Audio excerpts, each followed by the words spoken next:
사랑의 아버지 하나님, 우리의 마음을 열어주시옵소서.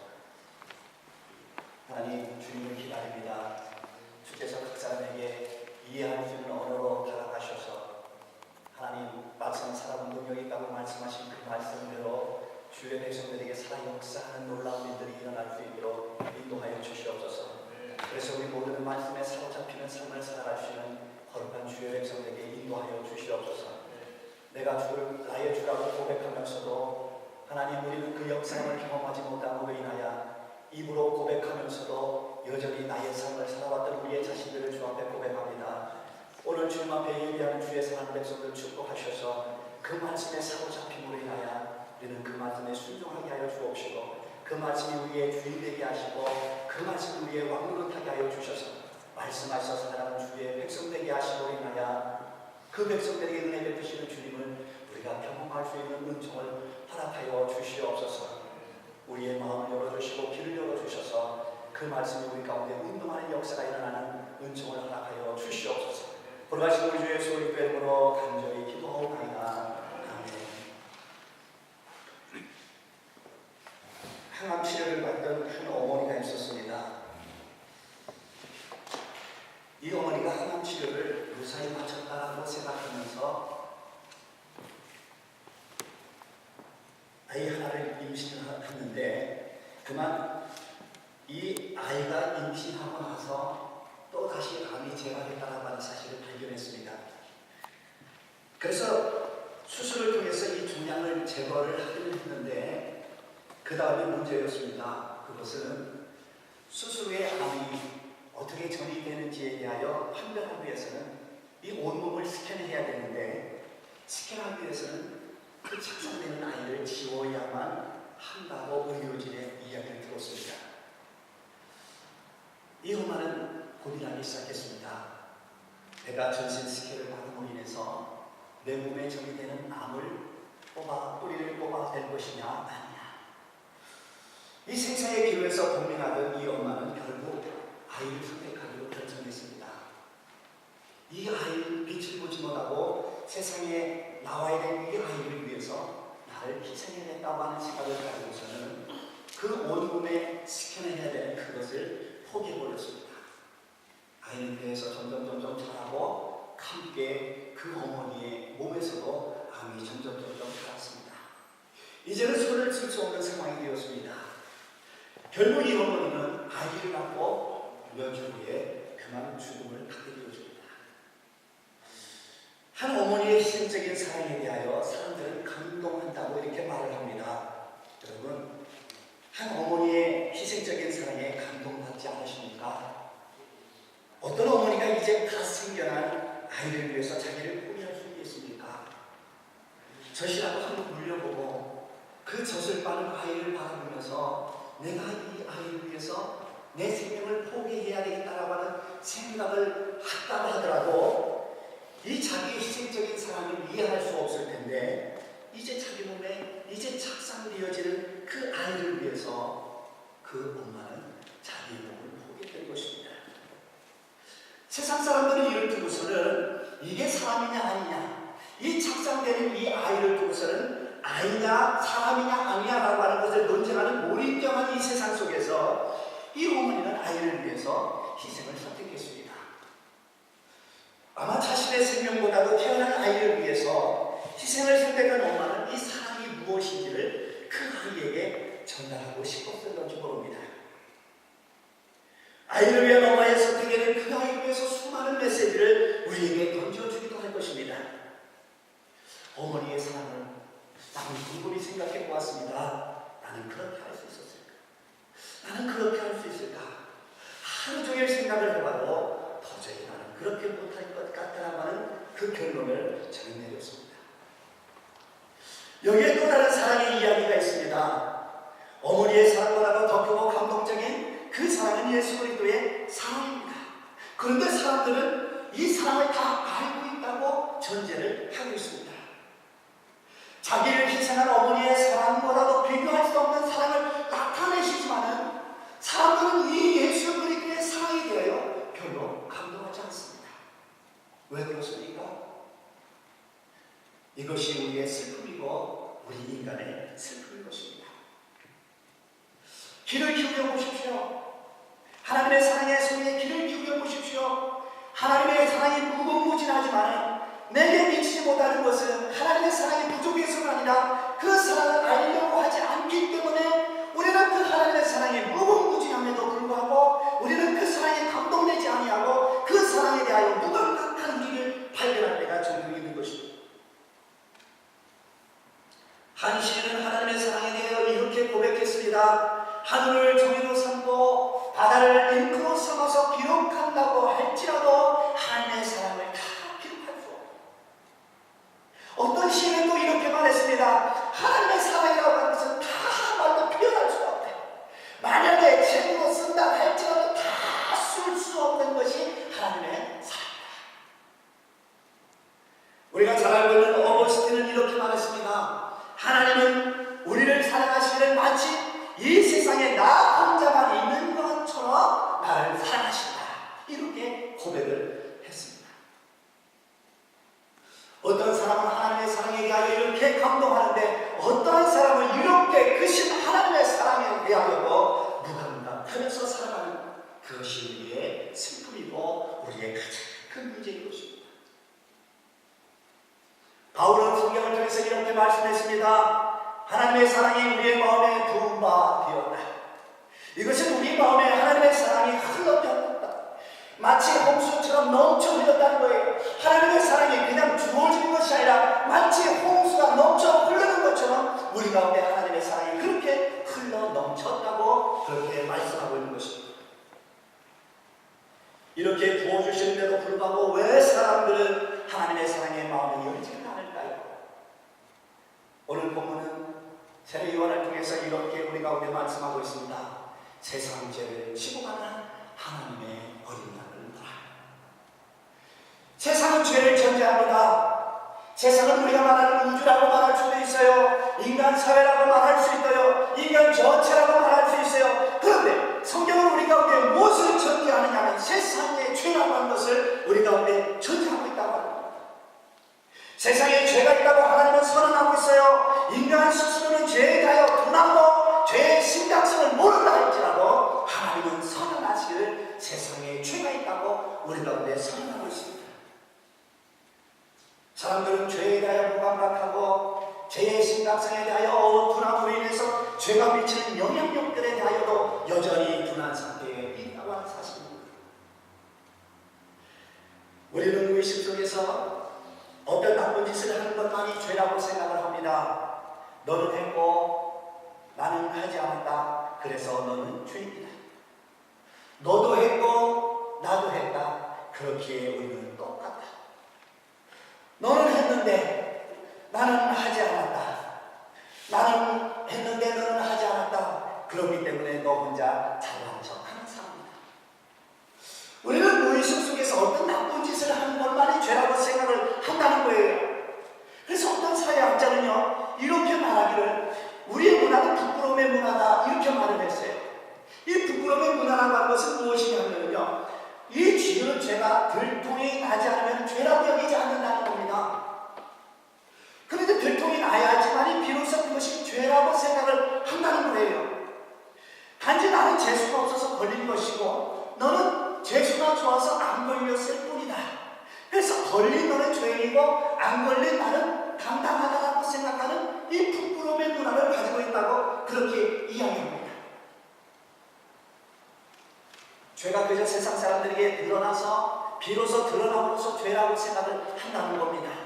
그러나 여러분 세상이 죄로 가득하다고 성경은 우리 가운데 말씀하고 있어요. 온통 죄를 마시고 죄를 들어 마시고 죄를 들어 마시고 쉬는 것이 이 인간이라고 하는 사실을 우리 가운데 말하고 있는 것입니다. 사람은 부정할지라도 죄의 문제를 해결하지가 안 되는 그런 존재라고 하는 사실을 우리 가운데 말씀하고 있는 것입니다. 성경은 그 열매를 뽑아서 그 나무를 한다고 이렇게 말씀하고 있습니다. 나무가 금년에는 사과나무 사이 속에서 내가 열매를 맺어서 사과나무가 되는 것이 아닙니다. 체리나무 사이에 들어가서 체리의 열매를 맺음으로 인해서 체리나무가 될 수도 없다고 하는 것이에요. 사과나무는 환경과 상관없이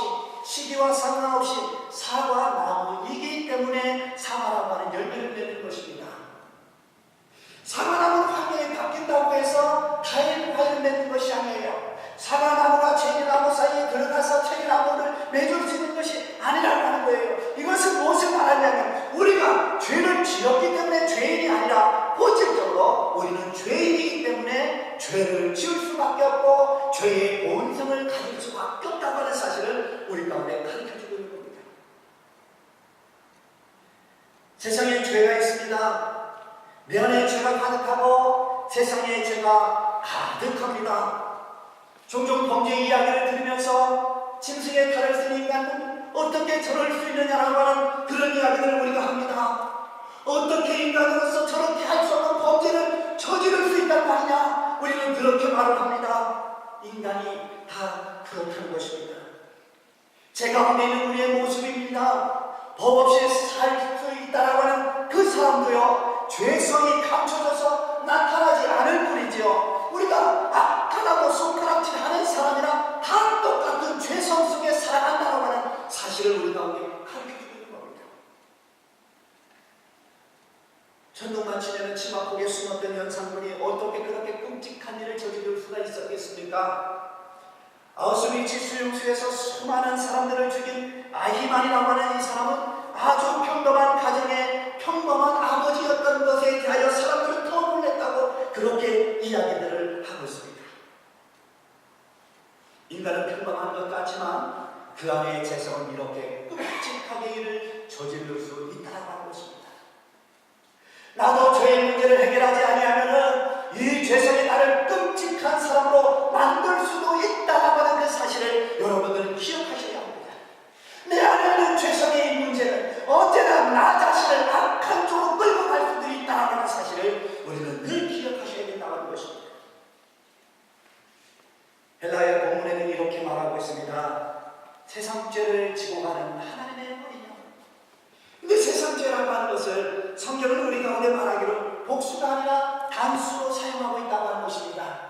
세상 죄라고 하는 것이 단수라고 하는 거예요. 이것을 다른 말로 이야기하면요, 하나의 죄가 인류를 파괴하고 인간성을 파괴하고 죽음을 불러왔다는 것입니다. 죄는 복수가 아니에요. 누구에게는 있고 누구에게는 없는 것이 아니라 모든 인간은 죄인이라고 하는 것, 모든 인간은 동일한 죄 가운데 있다고 하는 사실을 우리 가운데 가르쳐주고 있는 거예요. 그래서 예수 그리스도는 그 하나의 죄를 위하여 죽으셨다고 우리 가운데 말씀하고 있는 것입니다. 그 하나의 죄가 무엇인가요? 여러분, 그 하나의 죄는 바로 하나님과 인간의 반전입니다. 이 죄는 하나님을 끊은 것이 아니라 인간 스스로 끊어놓고서는 하나님으로부터 멀리 도망간 그 죄를 말하는 것입니다. 이 단죄의 죄로 인해서 인간이 갖는 모든 문제가 나타나기 시작했습니다. 죽음의 문제, 슬픔과 고통의 문제, 질병의 문제, 수없이 많은 인간들이 가지고 있는 이 아픔의 문제, 이 모든 것들이 그만 하나님과의 단절의 죄로 인해서 나타나는 문제들이었습니다. 인간이 당하는 고통의 문제, 슬픔의 문제, 여러분, 인간이 가질 수 있는, 인간이기 때문에 당연히 가질 수 있는 그런 아픔의 문제일 수도 있지만, 여러분, 인간이 당하는 이 고통의 문제와 슬픔의 문제는 하나님의 심판 후에 하나님의 징벌이 있다고 하는 것에 대한 예고편이라고 하는 사실입니다. 그들 인간이 갖게 되는 삶의 일부분이 아닙니다. 이것은 하나님이 우리 가운데 주시는 그 슬픔의 문제를 통해서 하나님의 심판과 하나님의 그 징벌이 얼마나 심각한 것인가에 대하여 우리 가운데 깨달아가고 하는 그 하나님의 예고편이라고 하는 것입니다. 우리가 살아가면서 행복을 맛보시죠? 여러분, 우리가 살아가면서 행복을 맛보는 것은 영원한 선물에 대한 하나님의 맛보기입니다. 그래서 우리가 행복을 통해서 구원의 소중함을 여기고 그 소중한 것을 지키고 고통이라고 하는 것을 통해서 하나님의 심각한 심판을 우리는 심각하게 깨달아야 된다고 하는 사실을 우리는 이 사건들을 통해서 경험해줘야 된다는 것입니다. 하나님과의 단절과 일로 인해서 수많이 일어나는 인간의 그 문제들, 하나님 예수 그리스도를 통해서 죄로 생기는 인간이 가는 모든 문제를 푸셨습니다. 죄를 지고 간다, 세상죄를 지고 간다라고 하는 그 죽음을 한다는 죄를 없애준다는 거예요. 말 그대로 영어 성경에서는 테이크웨이라고 하는 그 말을 썼어요. 이것은 무엇을 말하냐면 완전히 가져가 버렸다는 거예요. 예수 그리스도께서 하나님과의 단절된 그 죄를 주님께서 다 가져가셨다는 것을 우리 가운데 말씀하고 있습니다. 인류를 죽음으로 이끌어가는 죄를 없애기 위하여 그 죄를 감당하셨다라고 하는 것을 우리 가운데 말씀하고 있는 것입니다. 인류 조상 아담으로부터 세상에 들어온 죄가 하나님과의 교제의 관계를 상실해 버렸습니다. 죄가 하나님과 우리의 사이에 가로막는 이 가로막는 짊어지셨다고 우리 가운데 가르쳐주고 있는 것입니다. 그래서 가늠하는 죄를 주님께서 테이크어웨이. 여러분과 저는 그 가늠하는 죄를 해결할 방법이 없었습니다. 어느 누구도 하나님과의 단절된 가늠하는 이 죄의 문제를 해결할 방법이 없었어요. 그런 능력이 인간에게는 애당초 없었습니다. 이미 인간의 본성이 죄로 인해서 구원에 대하여 무능해졌기 때문에 이 구원의 길들을 찾을 수가 없었습니다. 문제는 무엇이냐면 우리가 그 무능함에도 불구하고 누구누구와 비교해서는 자신을 평가하면서 위로하면서 살아가고 있다는 것입니다. 너보다는 그래도 내가 착하다. 너보다는 그래도 내가 더 악하다. 아무리 그래도 이것이 우리 가운데 희망을 주지 못한다는 것입니다. 너와 내가 비교해서 그래도 너보다는 내가 낫다라는 이 비교가 우리 가운데 희망을 주지 못한다는 거예요. 마치 이것을 다르게 이야기한다면 후지나 사과나무가 골든 딜리셔스의 열매를 맺고 싶다고 그들 나무 사이에 심기어 졌다고 해서는 그 열매를 맺을 수가 없습니다. 이 후지 사과나무가 아무리 내가 골든 딜리셔스라고 하는 그 열매를 맺기 위해서 상상을 한다고 할지라도 이 후지나무는 골든 딜리셔스라고 하는 열매를 맺을 수가 없습니다. 근본적인 우리가 바뀌어야 합니다. 근본적인 죄성이 바뀌어야 합니다. 근본적인 인성이 바뀌어야 합니다. 죄의 본성이 생명을 맺는 그 생명이신 예수 그리스도께 그 모든 죄를 짊어지고 가신 예수 그리스도께 접붙임 돼야지만이 이 본성이 바뀌므로 인하여 그 가운데 나타나는 열매도 달라질 수 있다고 하는 것을 우리 가운데 가르쳐주고 있는 것입니다. 요한은 자신에게 오신 예수님을 향해서 하나님의 어린 양이라고 표현을 했습니다. 하나님과 멀어진 인간을 위해서 하나님의 선수 문제를 풀어가기 위해서 우리 가운데 오셨습니다. 하나님으로부터 멀리 도망가는 인간을 위하여 하나님께서 선수 문제를 풀기 위해서 인간에게 보여주시고 있는 것입니다. 하나님의 어린 양이라고 하는 말, 완전한 하나님의 속죄물이라는 거예요. 구약에서 하나님께 드리는 그 속죄 제물은 양이든지 소든지 비둘기든지 어떤 것을 드린다 할지라도 흠이 없어야 돼요. 전부 흠이 없이 완전하게 하나님께 드려야만 했었어요. 하나님께 드리는 어떤 것이라도 흠이 있으면 하나님은 받으시지 않았어요.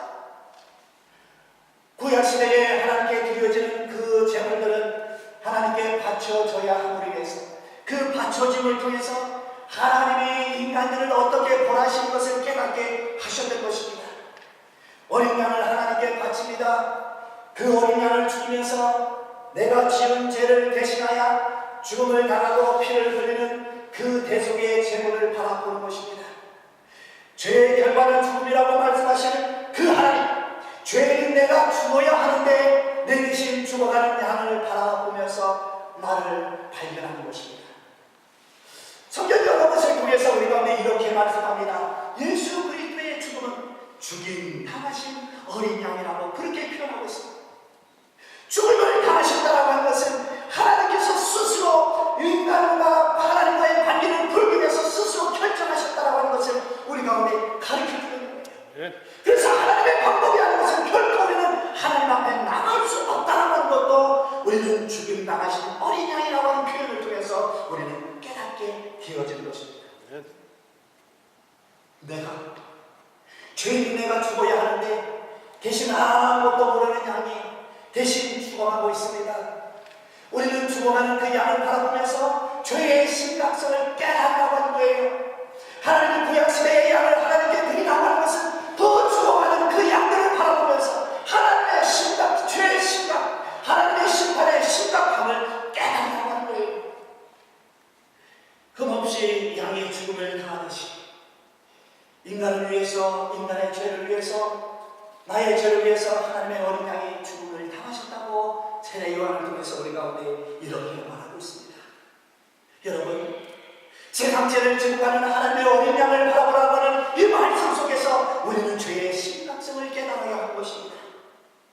하나님이 희생을 좋아하셔서 양을 드리라고 했겠습니까? 하나님이 먹을 것이 없어서 양을 드리라고 말씀하셨겠습니까? 하나님은 희생을 좋아하십니다. 죄가 그만큼 심각하다고 하는 것을 가르쳐주고 싶은 것입니다. 하나님과의 단절의 그 심판을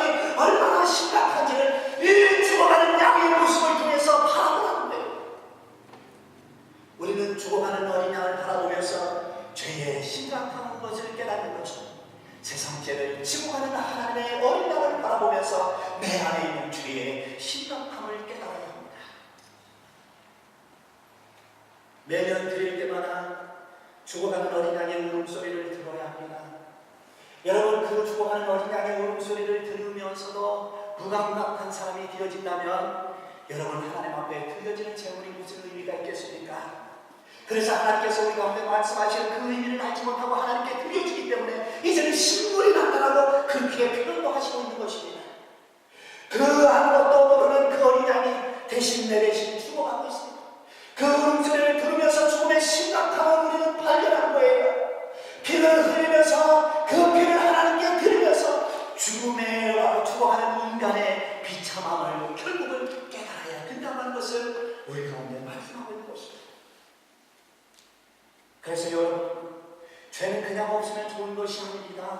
죄는 그냥 없으면 좋은 것이 아니라 죄라고 하는 것은 반드시 우리가 없어야지만 살아갈 수 있다는 것을 기억하셔야 합니다.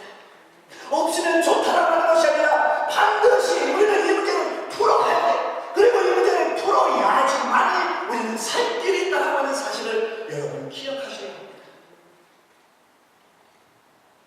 세상 죄를 지고 가는 하나님의 어린 양은 인간이 마련한 희생제물이 아니라 하나님 앞에서 하나님이 마련한 하나님의 완전한 제물이라고 하는 사실입니다. 어린 양은 우리는 매번 드립니다. 매번 내 죄를 속지 않기 위해서 매번 드립니다. 그럴 때마다 우리는 죄를 속하는 것을 미리 예수 그리스도가 나를 위하여 십자가에 죽으신 것을 예견하면서 우리는 그렇게 하나님께 드려왔습니다. 그러나 이제는 예수 그리스도가 내 죄를 위해 담당하심으로 인해서 완전한 제물이 되셨고 이제는 내 죄를 완전히 해결해 주셨기에 더 이상 우리는 희생의 제물을 드리는 것이 아니라 나를 위하여 죽으신 그 예수를 기억하면서 우리는 그 예수 그리스도께 감사하면서 살아가시는 것입니다. 예수 그리스도만이 죄로 달려있는 하나님과 우리의 관계를 회복시킬 수가 있다는 것입니다. 세상 죄를 지고 가시는 하나님의 어린양이라고 하는 그 의미 속에서는 또 다른 하나의 의미가 있습니다. 그것은 무엇이냐면 하나님께 완전한 제물이 될 뿐만이 아니라 온유한 하나님의 아들이라고 하는 사실을 우리는 그 하나님의 어린 양이라고 하는 단어 속에서 발견하게 되어집니다. 선지자 이사야는 이렇게 예언을 했습니다. 그가 곤욕을 당하여 괴로울 때에도 그 입을 열지 아니하고 마치 도살장에 끌려가는 어린 양과 털 깎이는 자 앞에서 있는 양같이 있었지만 잠잠히 그 입을 열지 아니하고 주님께서 온유하셨다라고 하는 것을 예언하고 있는 것입니다. 예수님은 친히 그렇게 말씀하셨습니다. 나는 마음이 온유하고 겸손하니 나의 멍에를 메고 내게 배우라. 주님은 온소한 온유하셨다는 사실을 증거하고 있는 것입니다. 하나님의 어린 양이신 예수 그리스도는 이 땅 가운데서 온유하게 살아주셨을 뿐만이 아니라 마지막까지 세상 죄를 지시기 위해서 곤욕을 당하면서도 입을 열지 아니하는 온유함을 나타내셨습니다. 여러분, 온유하다라고 하는 것이 무엇일까요? 이 온유하다라고 하는 의미는요, 하나님의 의도를 하는 거예요. 하나님의 의도대로 했다라고 하는 것을 우리 가운데 가르쳐주고 있어요.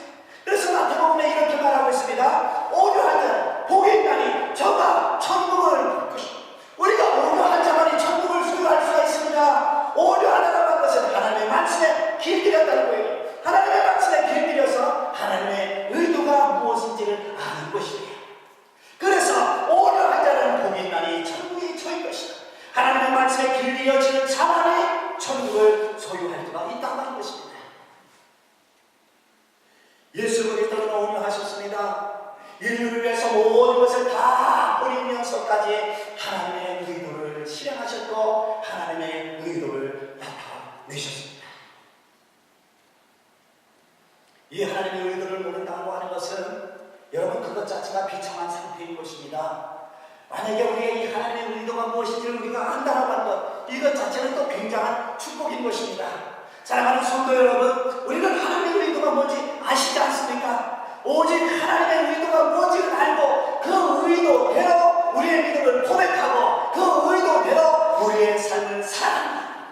이것이 하나님 안에서 굉장한 축복이라고 하는 것을 우리 사랑하는 성도 여러분이 많이 경험하시길 바랍니다. 요한은 이어서 이렇게 말합니다. 나는 그가 누구인지 몰랐으나 하나님이 신 어디냐? 인간의 죄를 위해서 죽음 당하신 그 예수님, 인간의 몸을 입으신 그 하나님을 몰랐지만 나에게 가르쳐 주신 분으로 인하여 그분이 누구인지를 알게 되었다고 이렇게 이야기를 하고 있습니다. 인간적으로 왜 그가 예수 그리스도에 대하여 몰랐겠습니까? 세례 요한의 어머니 엘리사벳이 예수님의 어머니 마리아와 친척 관계입니다. 성령께서 마리아에게 나타나셔서 성령으로 잉태할 것이다라고 하는 그 이야기를 할 때에 이 마리아가 곧바로 세례 요한 어머니에게 찾아갑니다.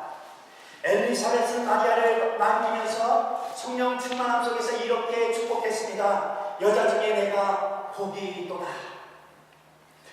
이 엘리사벳은 자기에게 찾아오는 예수님의 어머니 마리아를 보면서 여인 중에 내가 복되도다 하고 이렇게 이야기하는 동안에 이 태중에 있었던 이 세례 요한은 그 어머니 엘리사벳에게 오는 그 소리를 들으면서 복중에서 기뻐 뛰어놀았다고 성경은 그렇게 우리 가운데 말씀하고 있습니다.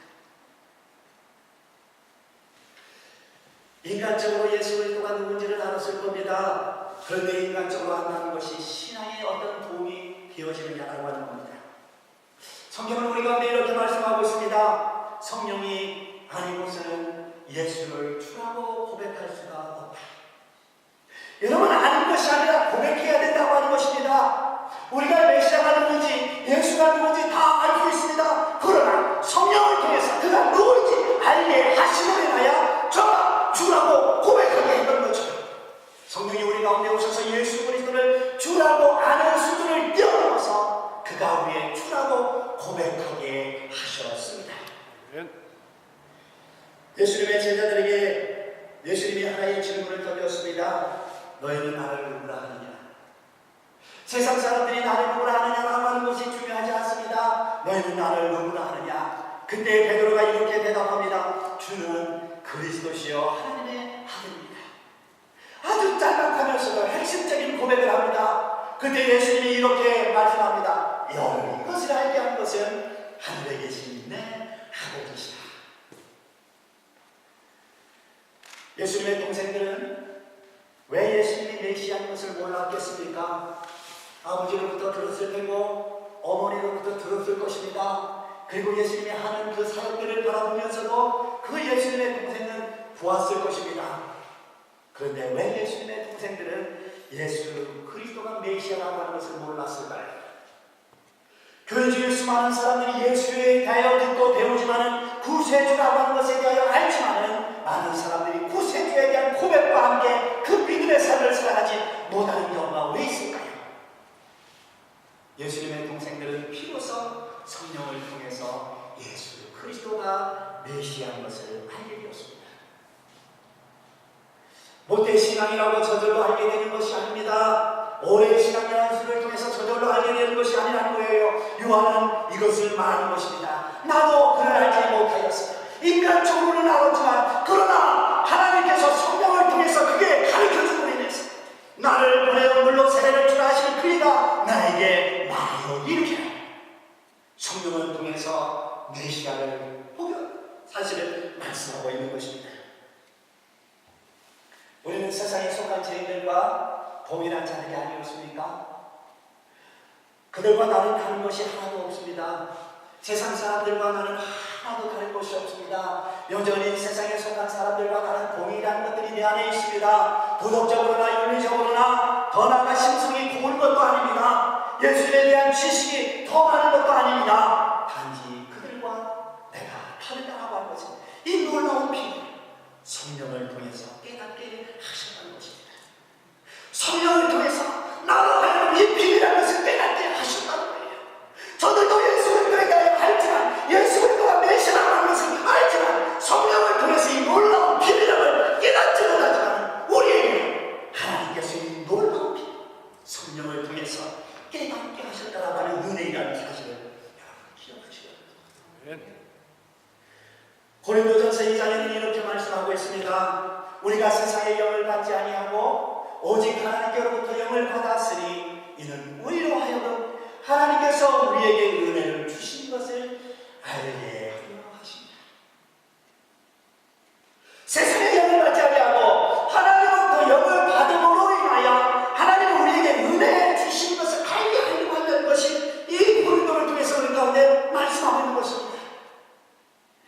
우리에게 하나님의 영을 받은 것은 전적으로 하나님의 은혜인 것을 알게 하시려, 나를 구원하신 것은 전적인 하나님의 은혜인 것을 알게 하기 위해서 성령을 통해서 내 안에 하나님의 은혜였다는 것을 발견하게끔 하게 하고, 내 안에 성령이 오셔서 나를 깨우쳐 주시고 있다고 하는 것입니다.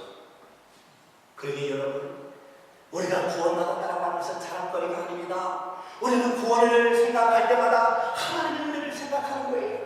내가 구원을 받았다고 생각할 때마다 하나님의 은혜를 생각하는 거예요. 하나님의 영을 통해서 내가 깨닫게 하시오리나요? 내게 은혜를 주시오리나요? 내가 그 하나님의 그 놀라운 은혜를 깨닫게 해놨다고 그렇게 하나님의 은혜를 고백하는 것입니다. 그러기에 구원받지 못한 사람들을 향해서 우리는 손가락질할 수 없습니다. 저렇게 살다가 그렇게 가야 된다고 우리는 말할 수 없습니다. 그들을 향하여도 여전히 하나님께서는 하나님의 영을 통하여 하나님의 은혜로 구원받는다라고 하는 그 사실을 발견케 하기 위하여 우리는 그대로 와야 기도하고 때가 될 때마다 우리는 가서 증거해야 되는 것입니다. 나 같은 자를 구원하셨다라고 하는 그 하나님의 은혜를 생각하면서 우리는 그 감사의 은혜를 나누는 삶을 살아셔야 합니다. 그래서 우리는 더 큰 은혜를 알기 위하여 더 하나님의 영에 충만한 소원을 가져야 해요. 우리는 하나님의 영에 충만할수록 더 하나님의 은혜를 깨닫게 되어 있을 수 있습니다. 성경이 우리 가운데 말씀합니다. 범사에 감사하라. 여러분, 범사에 감사할 능력이 여러분들에게 있습니까?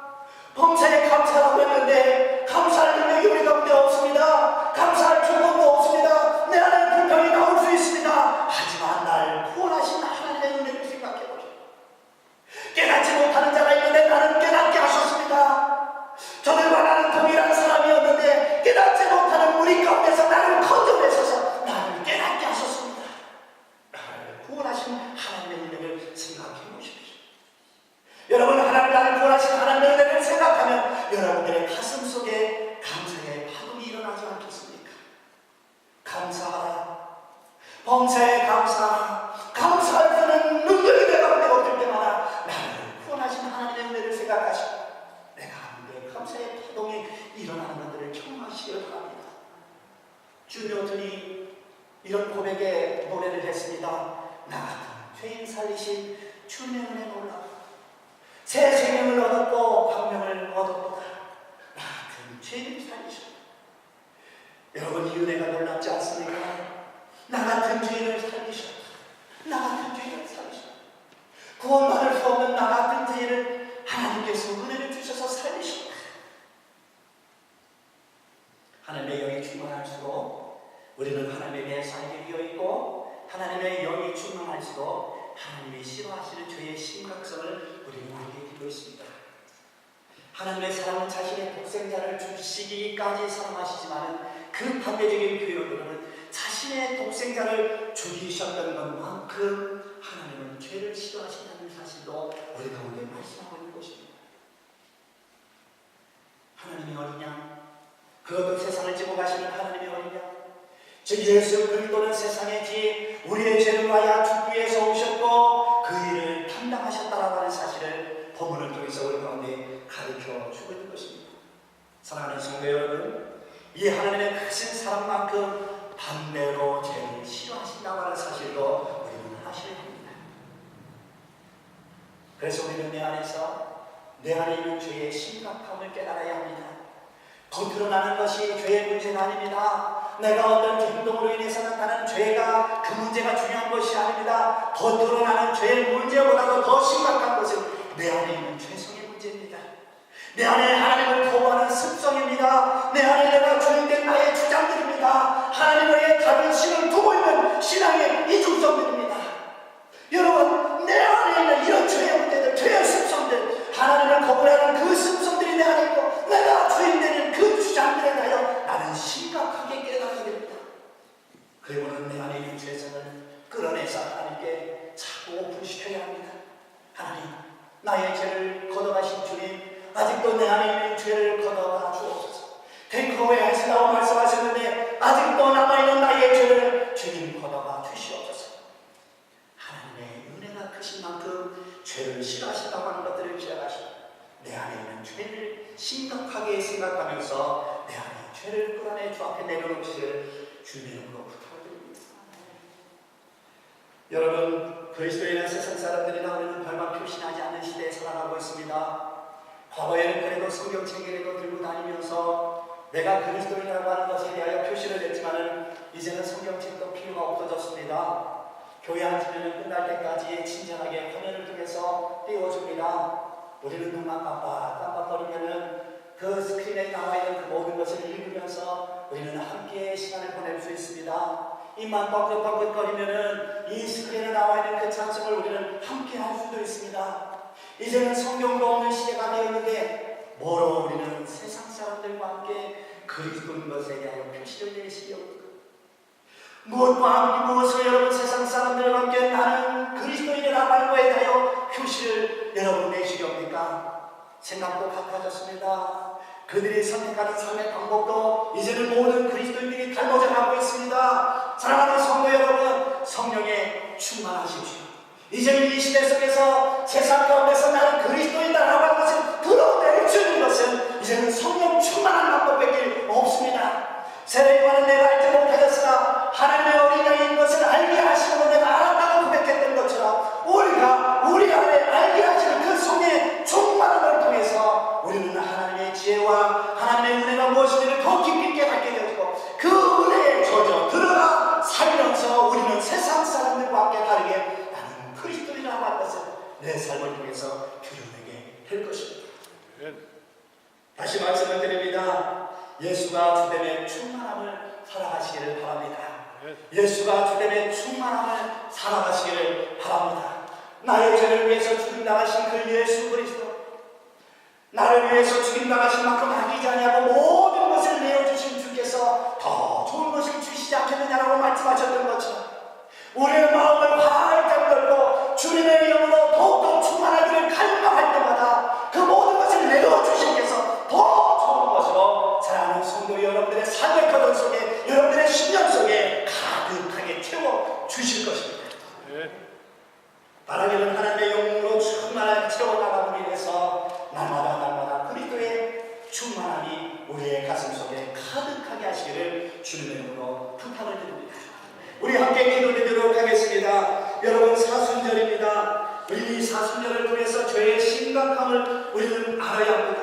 하나님의 사랑에 기쁘신 만큼 죄도 미워하시다는 것을 생각하면서 하나님을 슬프게 하는 내 안의 죄들을 드러내게 하기 위해서 우리는 고백합시다. 하나님, 내 안에 있는 죄들을 주님 앞에 고백하게 하여 주옵소서. 세상 사람들에게 말할 수 없는 나의 죄를 하나님 앞에 고백하게 하여 주옵소서. 이 죄를 걷어가 주셔서 온전히 내 심령 가운데 하나님의 나라가 세워지고 하나님의 주인 되어지고 그래서 내가 하나님 주인 된 교회로서 내가 살아갈 수 있는 성도 되게 해달라고 이 시간에 함께 주 앞에 통성으로 간절히 기도드리도록 하겠습니다. 사랑의 아버지 하나님, 감사합니다. 오늘의 부심을 인도하시는 아버지 하나님, 예수 그리스도께서 우리를 위하여 죽으심으로 인하여 이미 모든 죄를 다 걷어가셨음에도 불구하고 여전히 우리는 마음으로 분하지 않음으로 인하여 내 안에 아직도 죄를 가지면서 살아갈 때가 있습니다. 아직도 내 모든 죄를 주님 앞에 내려놓지 못함으로 인하여 아직도 나는 하나님과의 거리를 두면서 살아갈 때가 있습니다. 하나님, 우리 가운데 아버지 하나님 지혜를 허락하여 주셔서 우리 안에 있는 죄를 드러내게 하시고 아버지 하나님께서 죄를 지어하는 것을 깨닫게 하여 주셔서 내 안에 있는 죄를 불천히 주님 앞에 내려놓으시는 우리의 신분되게 하여 주옵소서. 여전히 주님을 나의 주라고 고백하면서도 내 안에는 하나님을 거부하는 그런 마음이 있습니다. 주님이 나의 왕국이 되기를 소망하면서도 여전히 내가 내 왕국을 건설하면서 살아갈 때가 있습니다. 주님, 우리를 긍휼히 여겨주시옵소서. 우리 안에 있는 죄를 주님 앞에 놓습니다. 우리 안에 있는 죄를 주님 앞에 고사하게 하여 주셔서 아버지 하나님, 주께서 완전한 제물로 되셔서 그 모든 것을 완전히 걷어가셨다는 것처럼 날마다 내게 새로운 역사를 일으키셔서 내 안에 어떤 죄도 남아있지 않게 하시고 어떤 안에 불의함도 남아있지 않게 하셔서 완전하게 정결하게 하나님의 백성으로 살아가주는 우리 모두 되게 하여 주옵소서. 주님, 내 안에 들어와서 주님 거하실 만한 그런 신령이 되어질 수 있도록 우리를 그렇게 만들어 주시기를 원합니다. 주님, 우리 가운데 은혜 보여주신 주님, 다시 한번 감사합니다.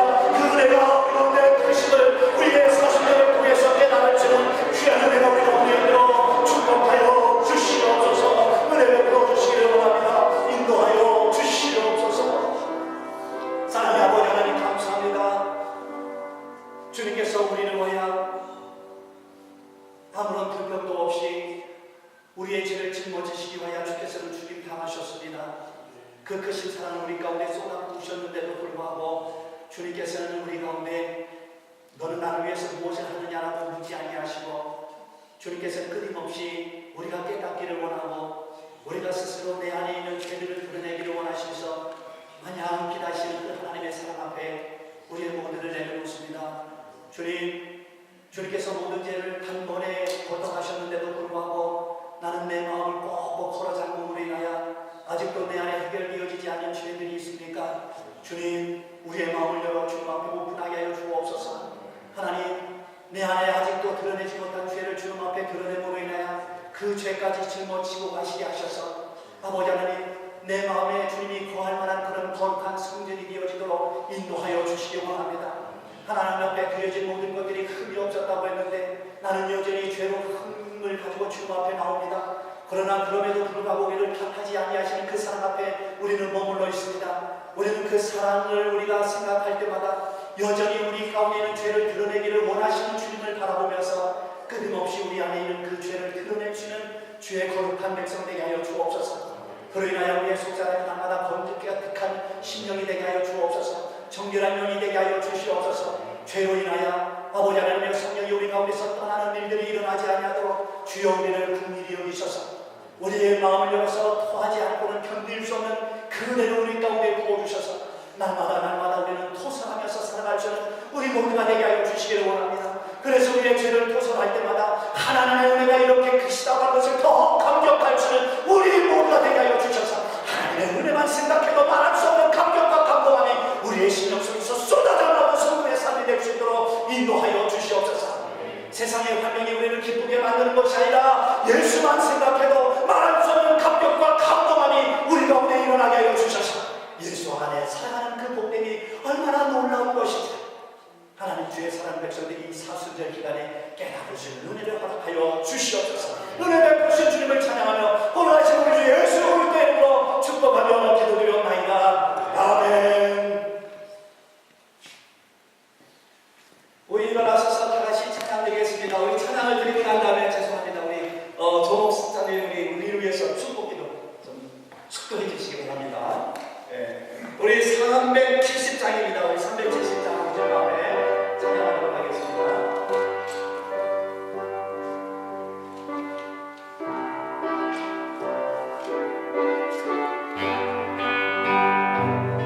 주와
성령님의 교통, 인도, 충만하심이 이제 오늘 예배를 통해서 우리에게 세상 지혜를 쥐고 가시는 그 십자가 사랑을 다시 알고 다시 결단하는 내가 길 멀고 험해도 주님만 따라가기로 작정하고 소원하고 십자가 바라보는 모든 성도님들, 교회와 가정과 모든 자녀, 모든 일통에 이제로부터 영원까지